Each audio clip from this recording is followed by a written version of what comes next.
I'd like to talk about the word belief, okay? What makes belief worth fighting for? I'd like to ask that question. What makes belief worth fighting for? Sometimes the reason why we fight for our belief is because of satisfaction, right? Because it gives you purpose, meaning, and identity. It gives us hope. Whatever you believe in, it gives you hope. If you really believe, ay hindi, balang araw mapopromote ako, magatrabaho ako. And so, it gives you satisfaction regardless of the hard work, right?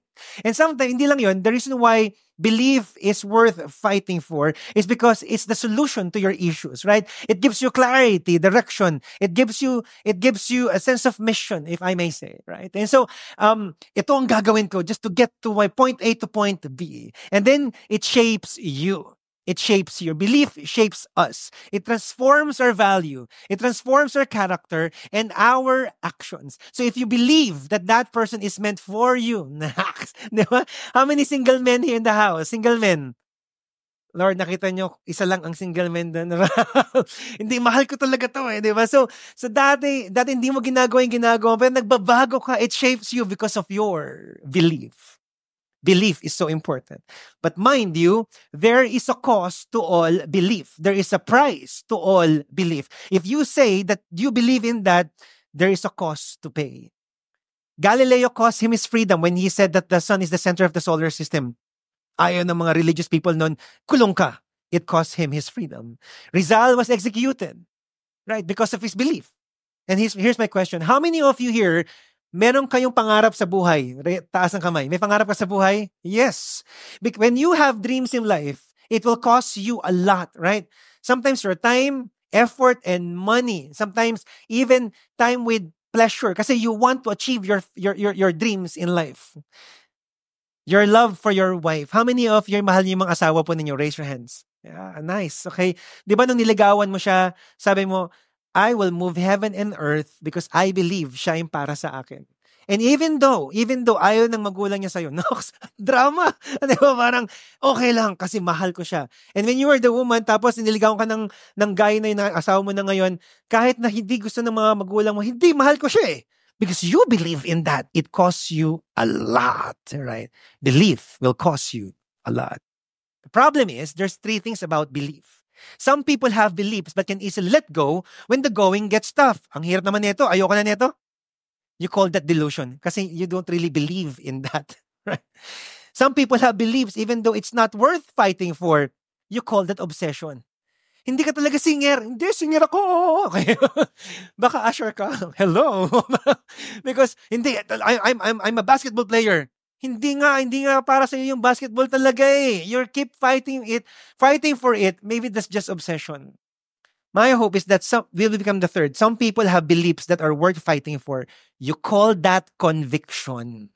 Conviction. Now, everything I said here is based on perspective. Kasi for some, kahit hindi tama pinaglalaban niya, conviction pa din. Hindi, para sa akin to. Hindi nga, mali na nga talaga eh. Some people would say conviction yun, pero some people will say delusion lang yan or obsession lang yan. So which is right? It has to be grounded on something. And what is that? Truth. It has to be grounded on truth. Everything that we believe is shaped by truth we hold to be real. Whether it's a world of science, history, or relationship, belief is always rooted on something we consider as true na reality po sa atin. But here's my question. When it comes to the matter of faith, spiritual matter, it's not the question of what we believe. In the spiritual matter, in the matter of faith, it's about who we believe. And as for us, and for us Christians, the truth is found in who? Jesus Christ. Now, we can say that we believe Jesus Christ here. Tama ba? How many of you here, Cinema 3 tsaka Cinema 4, you believe in Jesus Christ? Raise your hands. Proudly. Yes, you can say that. But if you really believe in Jesus Christ, there is a cost for that. So the mother of all question is this: how far are you willing to follow Jesus Christ? How long are you going to remain in Christ? Or ultimately, here's the question: what price are you willing to pay for your belief in Christ? Today we're going to find the answer to that question as we read John chapter 6. Let's all stand as we read the Bible together here in Cinema 4 and 3, and I hope that you brought your Bibles with you. Let's read from verse 1 to verse 15, one of the famous miracles of Jesus Christ. After this, Jesus went away to the other side of the Sea of Galilee, which is the Sea of Tiberias. And a large crowd was following him because they saw the signs that he was doing on the sick.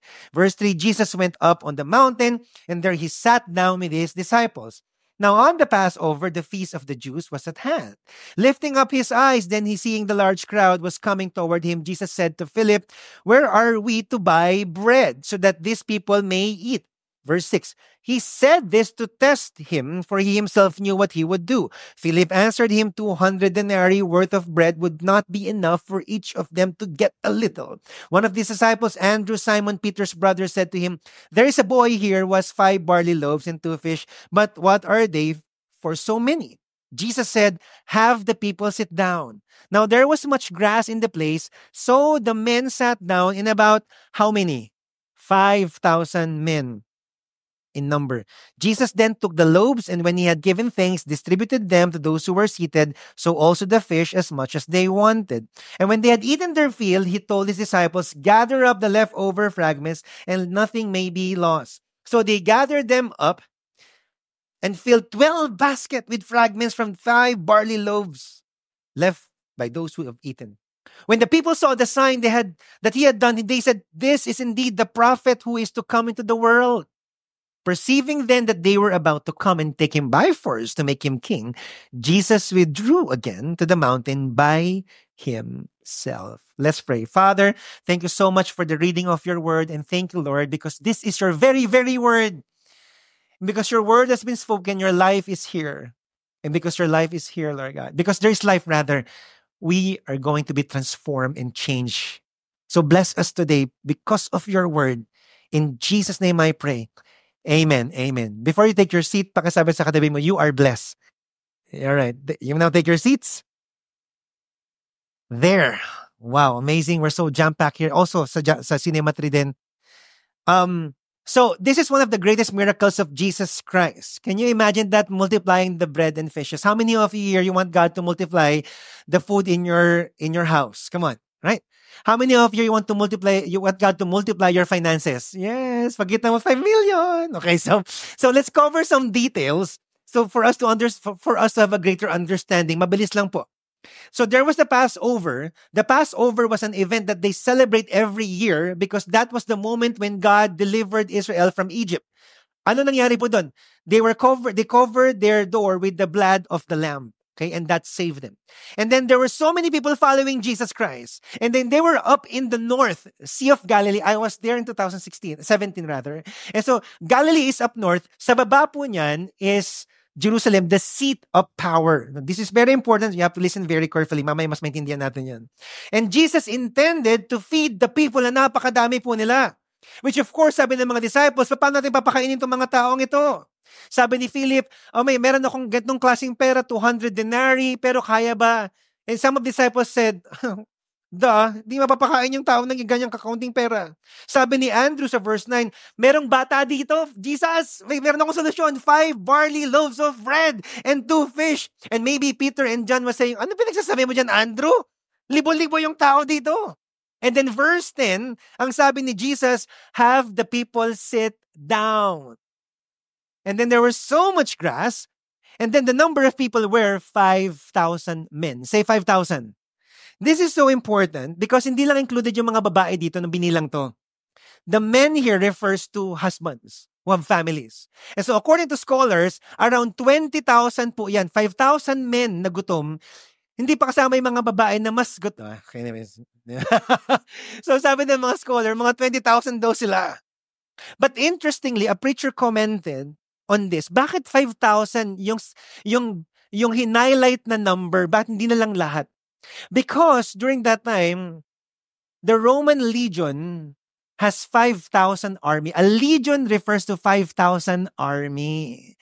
So somehow, this 5,000 is an analogy to a legion. Parang army din sila. Mamaya, mas magiging clear sa atin yan. And we know the story. Jesus took the loaves and the fish, and then He prayed.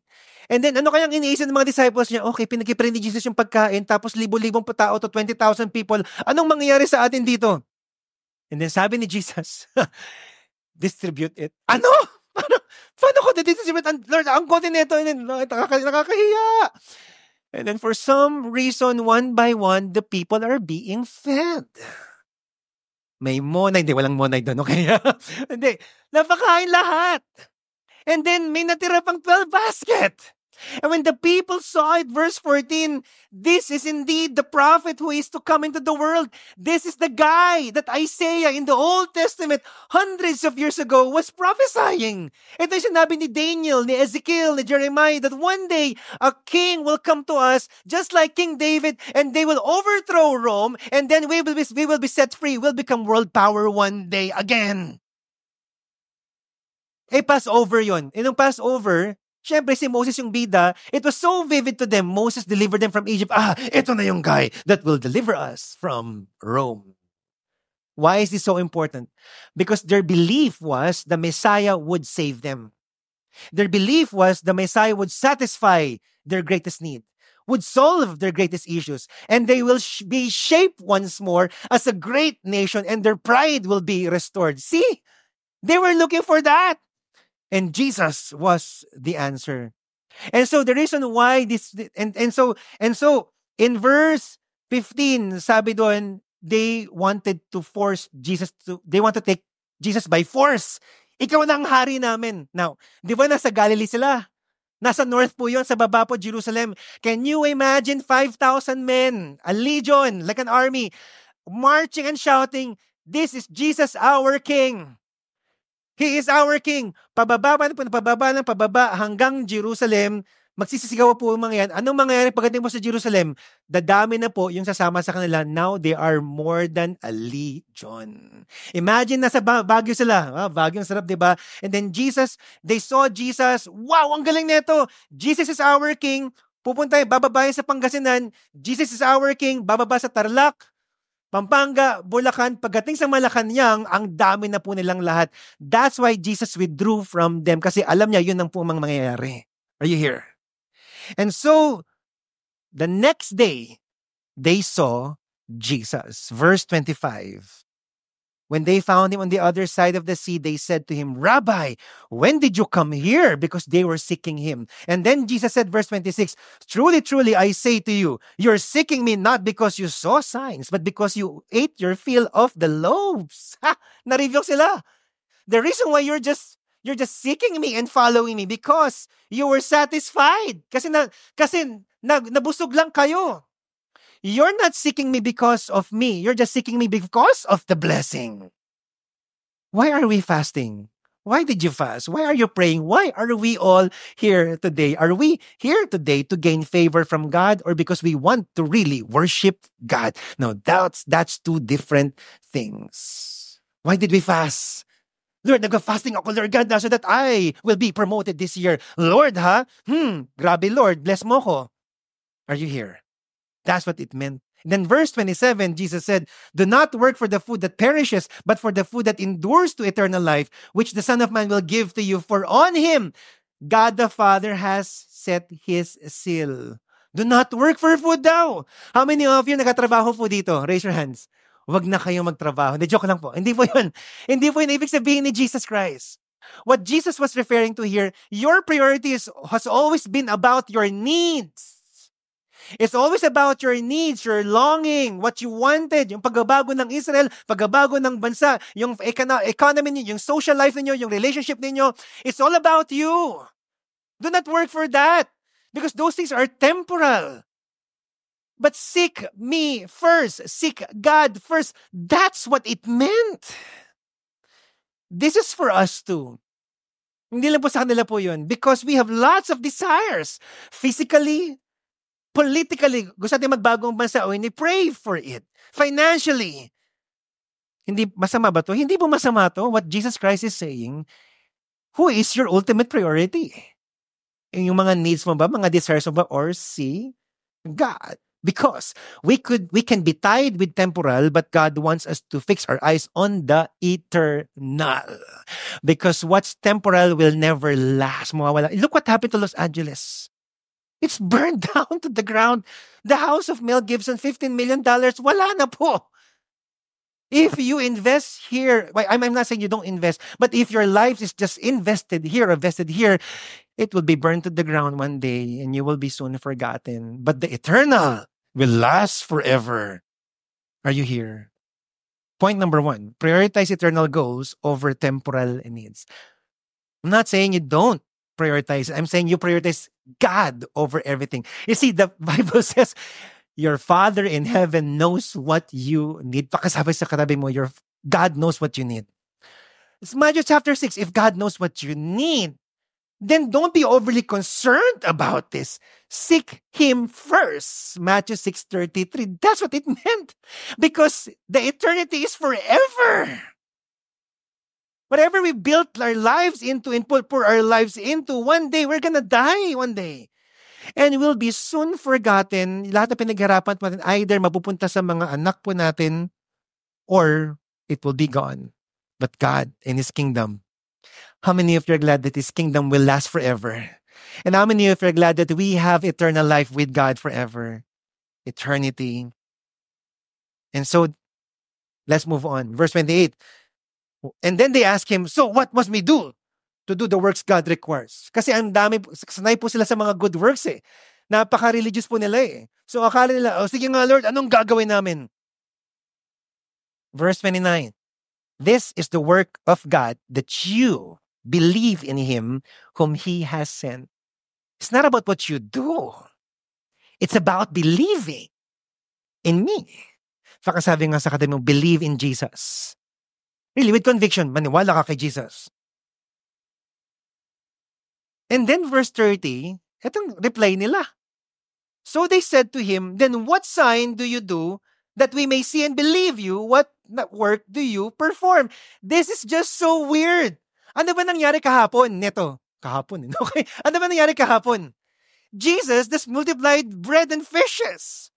That was the sign. That was it. And they still wanted more sign. And they were telling Jesus, Lord, we will believe you if you give us sign. Which is so familiar for all of us here today. Tama ba? Lord, if you bless me today, ibibigay ko yung buhay ko sa'yo.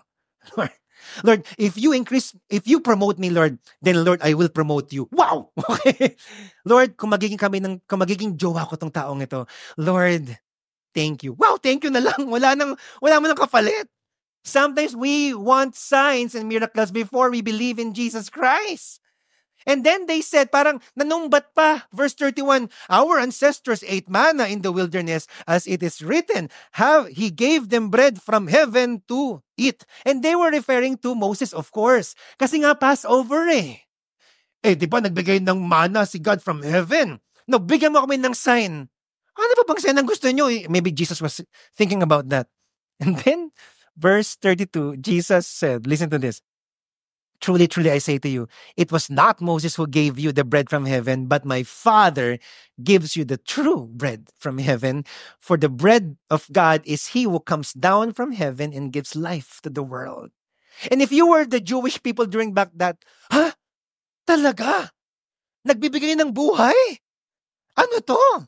And then verse 35, Jesus said, eto na po, controversial po to for them, I am the bread of life.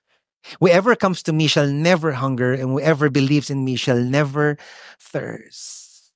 And Jesus was telling them, if the manna, thousands of years ago, saved Israel, satisfied Israel, solved their issues, I am the true bread who will satisfy your greatest desires.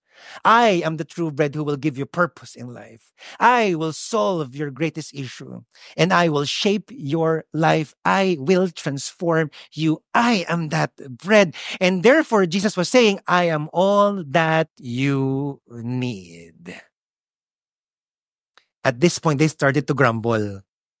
Verse 42. Now, when you read the Bible, turuan ko kayo, kailangan intindihin yung mga words na ginamit. The meaning of grumble is like a whisper na parang chismisan. Asa ganito. They said, is not this Jesus, the son of Joseph? Ganon. Whose father and mother we know? In English, no? Parang konyo. And then, how does he now say, I have come down from heaven? And so, nagchismisan sila doon, nagmarati sila, di ba anak to ni Joseph? Di ba tao lang to? Now, sabi niya, anak siya ng Diyos? Ano to? What's the problem here? Hindi nilang makita si Jesus as the bread of life.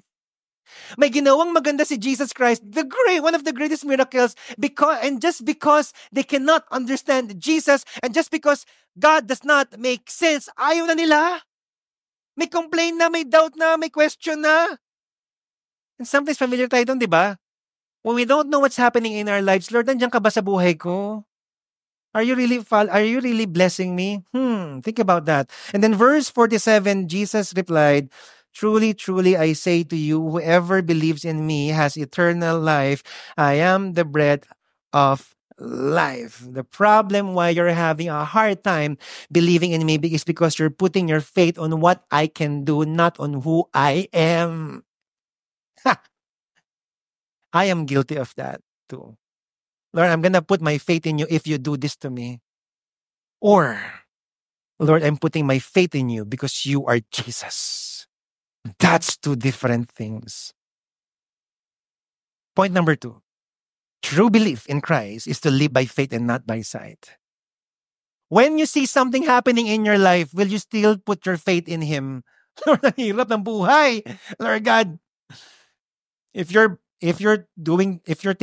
will take the boards or the bar one day, the bar exam, and then you fail, I hope that you don't fail in Jesus' name. But if you do, Lord, hindi mo ako mahal. Ganun ba yun? Is life all about blessings? Are you here? I know that we have our fair shares of struggles in life. But the ultimate question is, how far are we going to go? It's so easy to say, I believe in God in this culture. Tama ba? I mean, nung Christmas lang eh. Then magkakaroon ng mahal na araw na naman, di ba? Ang daling sabihin, I believe in you, Lord. But when the going gets tough, how far will you go? How far will we go? Because faith in Christ is to obey His words. So far, He said 2 controversial things. The first one was, medyo light lang. Mali ang priorities ninyo. Okay, sige, mali. But the second one, I am the bread from heaven. Di ba? I am the greater manna. Pero tao ka, hindi ka bread? Which is the third most controversial thing na sinabi ni Jesus. Your father ate manna in the wilderness and they died. True naman, totoo naman, namatay na sila lahat. That's thousands of years ago.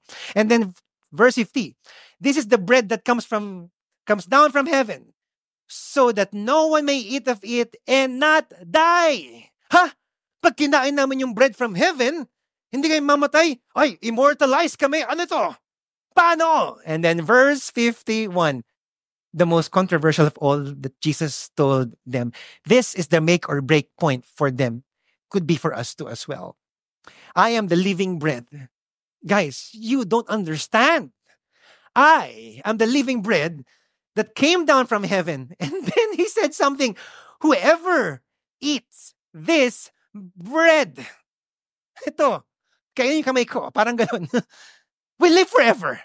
This bread is my flesh, which I give for the life of the world. And then He said further, wala na po dyan, drink my blood. What? Eat your flesh? Drink your blood? Are you telling us, Lord God, na magiging vampire and zombie kami? And doon nagsimula si Edward Cullen. Joke lang, okay? So, but it's more than that. Lord, this is so hard to chew. Ang hirap intindihin nito, Lord God. This doesn't make sense. How can we eat you? How can we drink your blood? But it's more than that because it's not just for Israel, but for the entire world. Because during that time, akala nila Israel lang ang masisave. But this time, sabi ni Jesus, buong mundo ang masisave if they eat my bread and drink my blood, my body. This is the breaking point. The Jews, verse 52, then disputed amongst themselves, how can this man give us his flesh to eat? And then he answered them in verse 57, summarizing verse 53 to verse 56. As the living Father sent me, I live because of the Father. So whoever feeds on me, he also will live because of me. This is the bread that came down from heaven, not like the bread the fathers ate and died. Whoever feeds on this bread will live forever. Here's my question for all of us here. Let's have a quick question and answer portion. Was this literal? Yes or no? Was this literal? No. They won't eat Jesus literally. Hindi yun ibig sabihin ni Jesus Christ. It was metaphorical. Of course not. But for the Jews, during that time, it was a big deal. Magpapantik talaga ang tenga mo. Kasi sabi sa Leviticus, in the Old Testament, Leviticus chapter 17, do not eat flesh and blood because there's life in the blood. And now, Jesus Christ is telling them to eat my flesh and drink my blood. This was so shocking for them. But for Jesus, that's not what it meant. The problem was they cannot see through what Jesus Christ was saying anymore. Why? Because of three things. Number one, religious presupposition. Religious presupposition. Meron silang paniniwala, kaya presuppose, assumption. Ito lang pa paniniwala nila eh. Ayaw nilang mabali. Kahit anong sabi ni Jesus. Second, misaligned expectation. Akala ko ba you're our king who will fight Rome? Now you're telling us you're the savior of the world? Unmet expectation. Nakaka-frustrate po. Tama ba? But lastly, spiritual blindness. They cannot see Jesus anymore. Why? Because they all want what they wanted, not what Jesus wanted for them. May tension na. Ito yung gusto ko, ito yung gusto ni Jesus. Paano to? And then guess what? Kung saan to nangyari? Verse 59. Jesus said, these things in the were synagogues as he taught at Capernaum. It means, nangyari to kung saan sila nag-uusap-usap ng Bible. Okay? Ng Word of God. The seat of religion. Parang kinalaban ni Jesus yung core belief nila. That's why they were so deeply offended. You know what happened after that? John 6:6. After this, many of his disciples turned back and no longer walk with him. How sad. They turned their back on Jesus Christ because hindi, in their minds, feeling nila hindi mamimit ni Jesus yung expectation nila. Ayoko na kay Jesus. May mga political desire sila, physical change, religious beliefs. Ayoko na kay Jesus kasi hindi man niya ako i-bless. And guess what? They were disciples. They were followers of Jesus Christ and they were willing to let go of Jesus because they cannot let go of the things that God wants them to let go. Their religious presuppositions kept them from seeing what? The truth. That's the problem. See, true belief in Christ is to let go of the things we hold on that prevent us from fully trusting in Him. That's true belief. My question is, what's the cost of following Jesus? How far will you go? Because are you still holding on to something or to someone that prevents you from following Jesus Christ? Are you holding on to something? Are you holding on to a future event? Lord, bigay mo lang sa akin to, Lord, and I will bless you one day. I will worship you. Are you sure? Because history shows that even if we are blessed, we are still stiff-necked people. Israel proved that. God set them free from Egypt. In the wilderness, they kept complaining, kahit na God blessed them. Therefore, true belief means we have to let go of what prevents us from loving God. Ano po yun sa buhay ninyo? You can answer that today. These are disciples. And so verse 67 says, sabi niya kay 12 disciples, you do not want to leave me too, do you? Wow! Moment of truth for the disciples. Verse 68, Simon Peter answered him, Lord, to whom shall we go? You have the word of eternal life. What does that mean? It means for Peter and the rest of the 12 disciples, Lord, we will not leave you. Why would we leave you? You are the eternal life. You are the assurance of our future. This world will burn. This world will end. But our future will be forever because of you. Alam niyo yung viral post ngayon sa social media? That what you do in life doesn't matter anymore because when you die, you will not get your riches in heaven or in the eternal life. It will all be given or burned down. And in the eternity, it's about who did you believe into? That's what matters the most right now. So what is God telling you to let go today? That is a super important question. It's very hard to believe on our own. Kasi yung mga disciples yung umalis eh. So paano to, Lord? How can we not leave you? He has an answer. Verse 44, no one can come to me unless the Father who sent me draws them, and I will raise them up at the last day. What it meant was, you can't do this on your own. You need my power. Baka sabi nga sa katabi mo, you need God's power. You need God's power for you to believe Him, and it has to be God who will do that in your heart. But how does it happen? Next verse 45. It is written in the prophets, they will all be taught by God. Everyone who has heard the Father and learned from Him comes to me. God provides a way, the Word of God, God's Word, so that when you hear God's Word, then your faith comes alive. The question is, will you believe in His Word? And this is my last verse, verse 69. And we have believed and have come to know that you are the only Holy One of God. And they said, Lord, we have let go of everything for you because we believe you're the only one who can satisfy, who can solve and shape our lives. And therefore, as the bread from heaven saved Israel from slavery and wilderness, so Jesus is the true bread from heaven that saves us from slavery of sin and death. Lord, you're the only one who can save us. And therefore, it's worth giving our lives to you. My main point is this as we end and worship God today. Our belief in Christ is worth everything because He is our ultimate salvation. Jesus as the bread satisfies our greatest hunger, and it's more than physical, it is eternal and spiritual. Jesus is the solution to our issues in life, and Jesus is the shaper of our lives. And He is the bread. Think about it. Ano ba nangyari pag kinain mo yung tinapay? Really? What happens when you eat the bread? The bread is broken down into your mouth. And that's what the Jews missed out.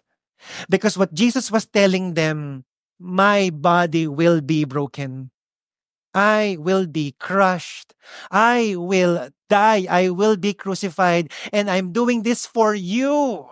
And when you receive me, my body, you are saved. I will be broken for you. Ang yun sinasabi niya sa mga Jewish people. I will be broken for you so that in my broken body, you can be saved. He was broken so that we could be made whole, so that we could be saved. Jesus was broken for us. So you see, the answer to the question, what price are you willing to pay for Christ?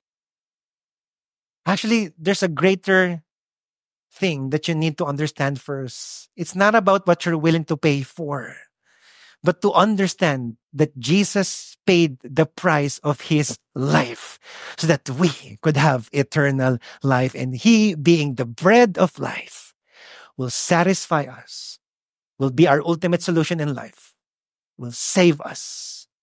And one day when our time's up here on earth or when He returns, we know we are ready for eternal life because of Jesus Christ. Here's my question as I end. What areas in our lives has to be broken down this year in order to fully believe in Him. My prayer is that as we start this year, we will be broken before the Lord and let God fix us. Be our satisfaction, be our solution in the salvation of our lives. May God give us the direction that we need, and may God gives us and shapes our lives, for He alone can do that for us.